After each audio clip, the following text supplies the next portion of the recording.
Hi, this is Pastor Roger Jimenez from Verity Baptist Church in Sacramento, California. Today I'm making a video to answer the question, what are some common tactics of a psychopath?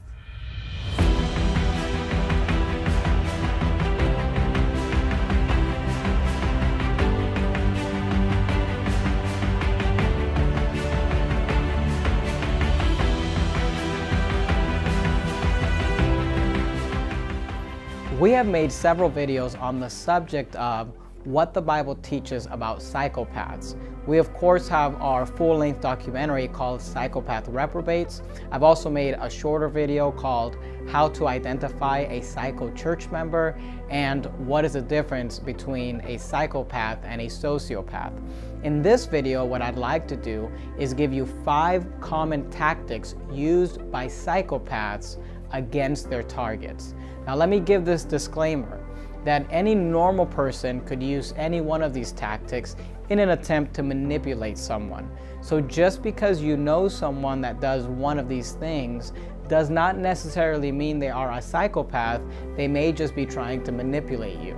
But if you know someone who is using multiple of these or using all of these, you are likely dealing with a psychopath. The first tactic you should be aware of is exaggerated flattery. Proverbs 26 and verse 28 says this, "A lying tongue hateth those that are afflicted by it, and a flattering mouth worketh ruin."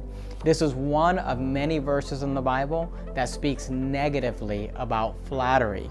Now I do want to make this clear that there is nothing wrong with a genuine compliment that comes from a heart of gratitude. When you genuinely appreciate what someone has done for you, or if they've blessed you in some way, there's nothing wrong with communicating that to them and appreciating them for that. But when someone is giving cheap and exaggerated flattery, you need to know that they are trying to manipulate you. They are trying to butter you up, either to get you to do something that they want, or so that you will not look or become aware of the negative things that they are doing around you. The second tactic used by psychopaths is excessively going through something. This is the person who is chronically seeking pity. They are constantly going through something in their life. Now, I'm not talking about someone who's legitimately going through something terrible in their life. They're dealing with cancer or the death of a loved one. But these people will take anything in their life, even just minor things, and they'll make a big deal about it. They'll try to make sure that everybody knows that they are hurting or upset or sad or depressed.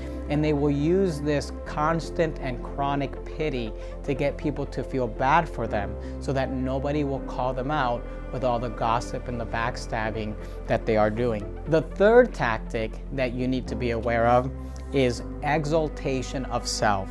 3 John chapter 1 and verse 9 says, "I wrote unto the church, but Diotrephes, who loveth to have the preeminence among them, receiveth us not."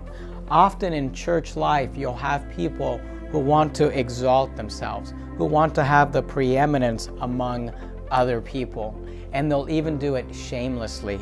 And oftentimes they accomplish this not just by putting themselves up, but by putting other people down, by making other people look bad. And it's usually the people they're trying to replace or the people that they have made a target. The fourth common tactic of a psychopath is being extremely connected with everyone.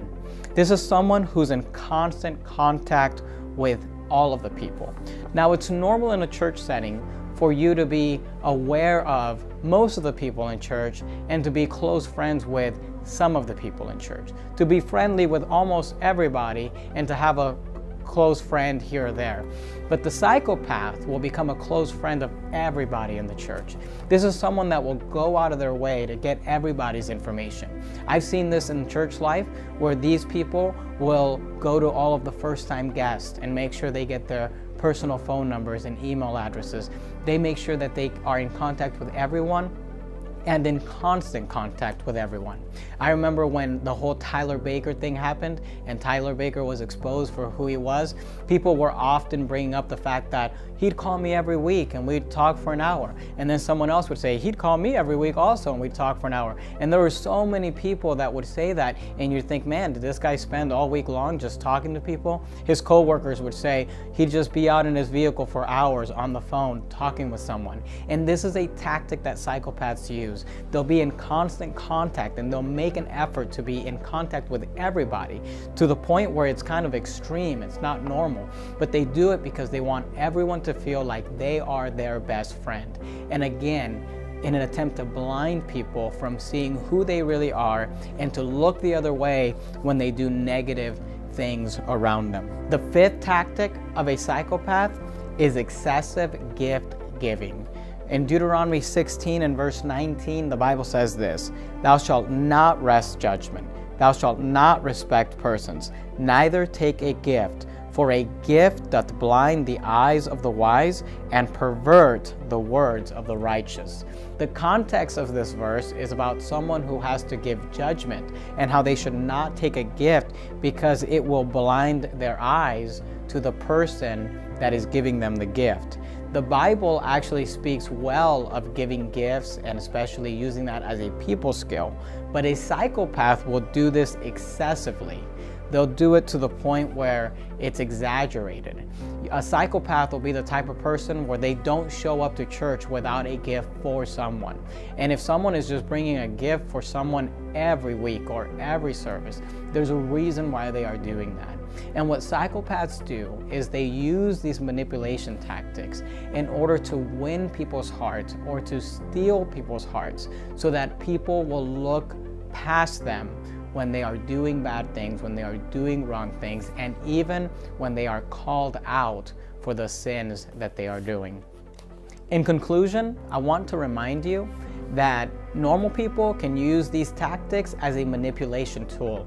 And if you know someone who does one of these, that does not necessarily mean that they're a psychopath. But if you know someone who does most of these or all of these, you may be dealing with a psychopath. If you'd like to learn more about what the Bible teaches about psychopathy, we'd love for you to watch our full-length documentary called Psychopath Reprobates. And if you like these videos, we'd like for you to subscribe to our YouTube channel and to share these videos with your friends and with your family. If you have an idea of a video that we could make, we'd love to hear from you. If you've got maybe a question we can answer for you or something going on in current events, you can leave that in the notes section below. We hope that was helpful. Thanks for watching.